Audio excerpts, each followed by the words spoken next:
go through these questions because a lot of the ones that you probably had questions on the homework would come from a strategy we would get from this. So let's do this. It's all about 30 minutes in class to work on that homework and do your warm-up for your quiz tomorrow.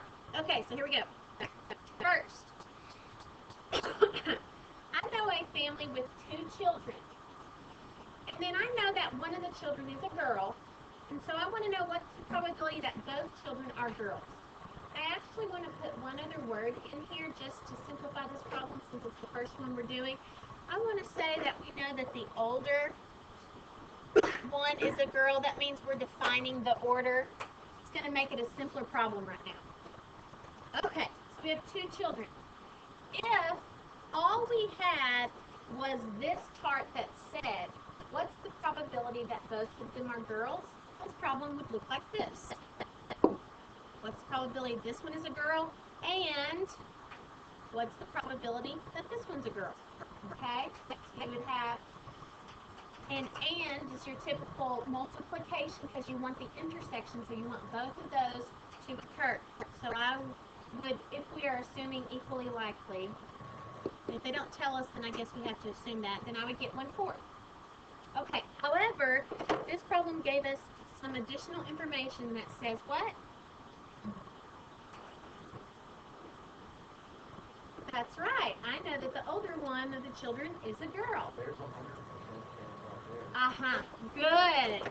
So this is not 50-50.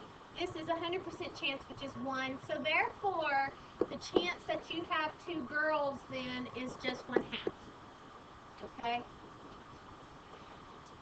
So pay attention to if one of those concepts is fixed, and you know that it's specifically that one. Okay. Now, down here, we want to talk about 3 children being the same gender. Okay, so if we were to draw a picture of this, then what are my choices? Or girl, girl, okay, or boy, boy, boy. So you see here with my or, I'm adding those up, just like we did on, well, I don't think we got to the Venn diagrams yesterday, but, so I would do half, half, half, and because I want this half and this half and this one, then those are multiplying there. So I'm getting a 1/8 chance here. This is the same, of course. Your 1/2, 1/2, 1/2, which is 1/8. That makes 2/8, so I get 1/4. Okay. And you can change these into percents or leave them as a fraction. But I want to give you an alternative way to think about this problem, because you may have thought of this way.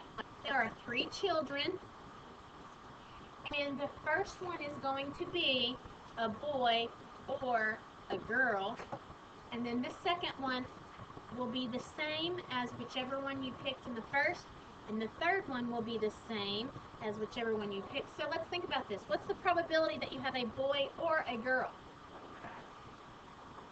What? How about when you have a baby, what's the chance you're going to have a boy or a girl? I'm pretty sure that you're going to have a boy or a girl. Okay, well, we're going to say that this is a successful baby that, yeah. Okay? No. And so, this one being the same, the chance of this one being the same is that 1/2.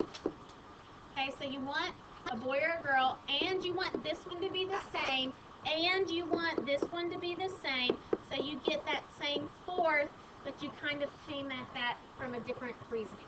Okay? So either way of those are correct. All right.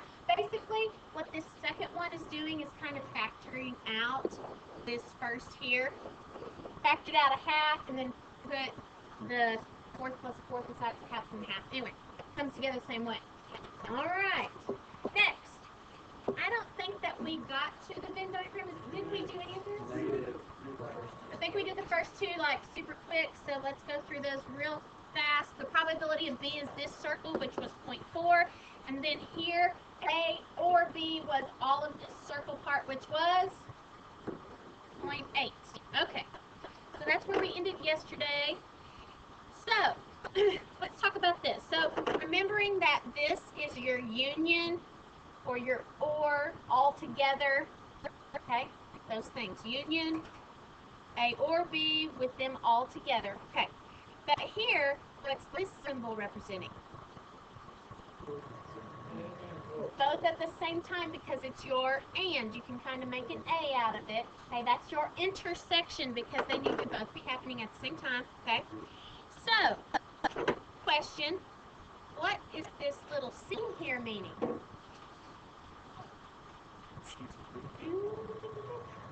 Grr. Talked about yesterday. Yeah, I'm pretty sure I did. Yeah, I know I did. I did on the page where we had A and we had A with a little C. Let's see if I draw you. I'll show you the picture and see if it jogs your memory. Oh, that's not it. This one. Oh no, this one. Oh. Ta-da! Compliments. Yes. We talked about this is A, and then this part is not A. And the A and not A, if that's all you got, is together as one. Okay, so complement. All right, so let's go back here. So what we have going on is we want to first figure out the A and the B section. So looking at our picture, where's the A and the B? Oh, where's the intersection? Correct, that's this, point 1. Okay, so that's the A and the B. Well, if A and the B is point 1, and I want the complement of that, I want the not that. How much is the not that? No, because you have to incorporate the rest of this box. It's everything else. 1. Yeah, the total is 100%. So, good. So that's going to be 1 minus that part in the middle.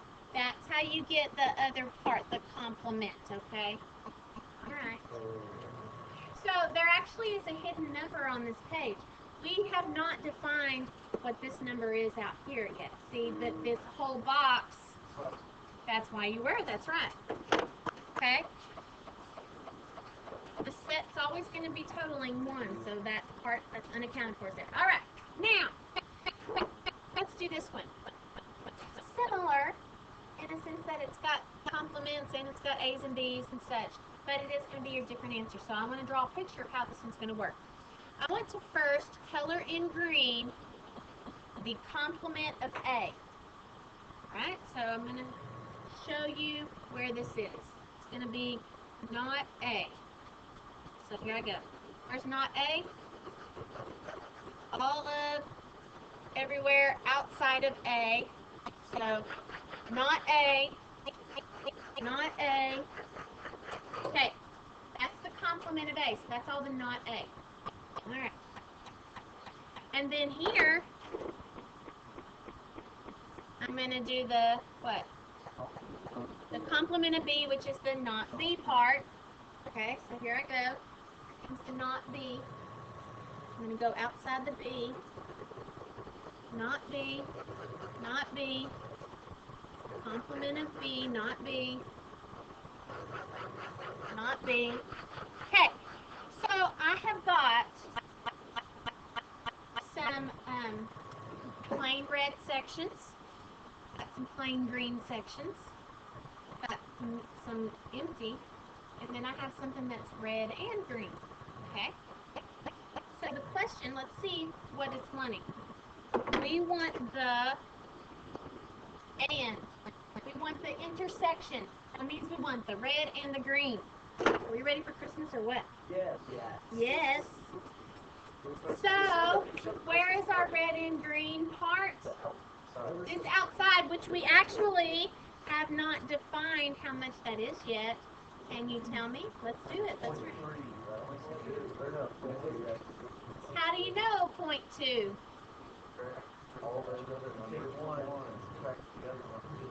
All of this was our 0.8.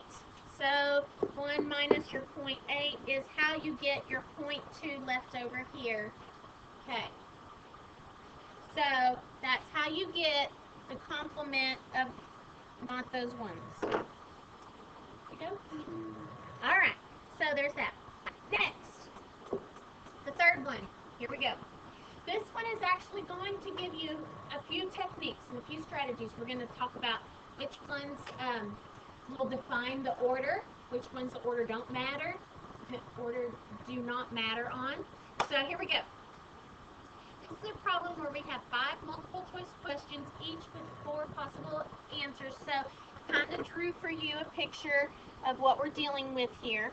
Okay, we got 5 problems, A, B, C, D. It's a history test. I have no clue on the history scale, so it's foreign to me. I'm sure it would be very much guessing for me to take a history exam. So, especially if it was geography. Oh my gosh, I have no clue. But anyway, so the first question, what is the probability that I would get none correct? Because I would just really, literally be randomly guessing. Okay? So, to get none of them correct, that would look like all 5 of these questions. I'm going to kind of draw it out here at first, but you're eventually going to get the hang of what's going on.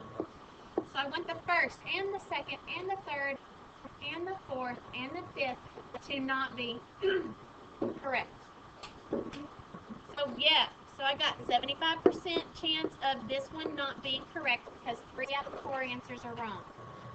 This is so not going to work. This is going to so be changing, so just be ready for that. 0.75, 0.75, 0.75. And you kind of take all the sarcasm and lump it together, and then that's the point. So whatever this is all 5 of them not being correct. And I don't know what answer that is because I haven't computed it out. However, today I have just decided that it's going to make more sense conceptually if you start leaving things in percents. Because this is the percent chance of getting none of them correct. Okay? So let's go ahead and write our final answers in a percent. Because that's going to be a much firmer grasp of the probability. And I want to have 2 significant digits. Okay, what that means is 2 digits after the decimal. So if, say, you have a number that's like 0.000973, then you're going to want to do this as a percent. So 0.097%. Because I would have 2 significant digits after the decimal. Don't just stop here because you have 2 digits, 2 significant. Anyway, so that's kind of what I think we should go by on our rounding. I think that's going to help us here, and write them as percents. Okay, next. I want to get all of the questions correct. So here I got none of them correct. Here I get all of them correct. What's that going to look like? Good. All 5 of them are going to be correct at one time. And so then that's going to, it's actually a very, very small percentage. Correct. It's 9.756 or 6.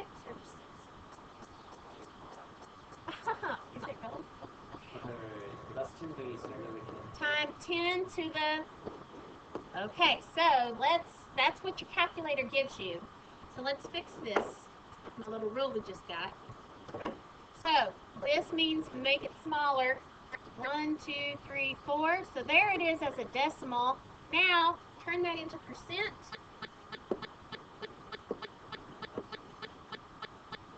Because I'm going to do 2 significant digits. So there is a very small percent chance that you're going to get them all correct just by random guessing.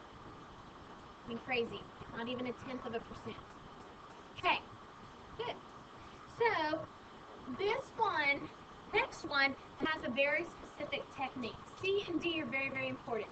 C has a very specific technique of how you should always handle this phrase, at least one. Okay? So, before we get into that, I want to talk to you about this. If I want to talk about all 5 questions, then I would get 0 of them wrong. And let me tell you why I'm referencing that, because this is about at least one of the questions being wrong. So I'm going to do it from that stance. So, if I was to do that, I'm either going to get 0 of them wrong, very unlikely, or 1 of them wrong, or 2 of them wrong, or I'm going to get 3 wrong, or 4 wrong, or 5 wrong. And that is all the possibilities. So that will be all the possibilities of 100% if I total all of those possibilities together. Do you agree with that? You follow that? Because this is all that could happen. Okay.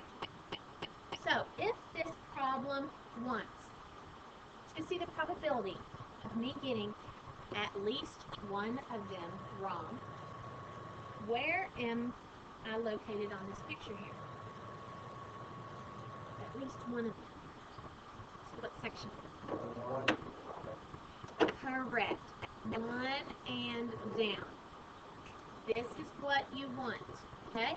Now, this is a literal nightmare to compute because the orders mattering, where you put the right ones, all that kind of stuff. That's why I need to give you this technique, because this is too crazy to go straight forward and figure out this number and add all of those 5 numbers up. So we won't do that. What's another way we could do that? Okay, Sky, go. What? Yeah. I take the total and subtract off what I do not want, and that will give me what I do want. Okay, I'm going to say that again. Very important. You ready? The total, subtract off what you do not want, and that will give you what's left. So, what you do want. So, here's how this works. Anytime you see the phrase, at least one, you write 1 minus the probability of none. And they rhyme, so that's nice. At least one should be computed as 1 minus the probability of none. At least one is 1 minus the probability of none. Now, you're going to want to fill in a couple more words so you make sure you get it right, but it follows the problem. For example, at least one of the questions wrong is 1 minus the probability of none of the questions wrong. So you kind of got to think about this little other part here. It's 1 minus none of the questions wrong. Minus none, at least one. Okay, so let's do that. 1 minus none of them wrong means that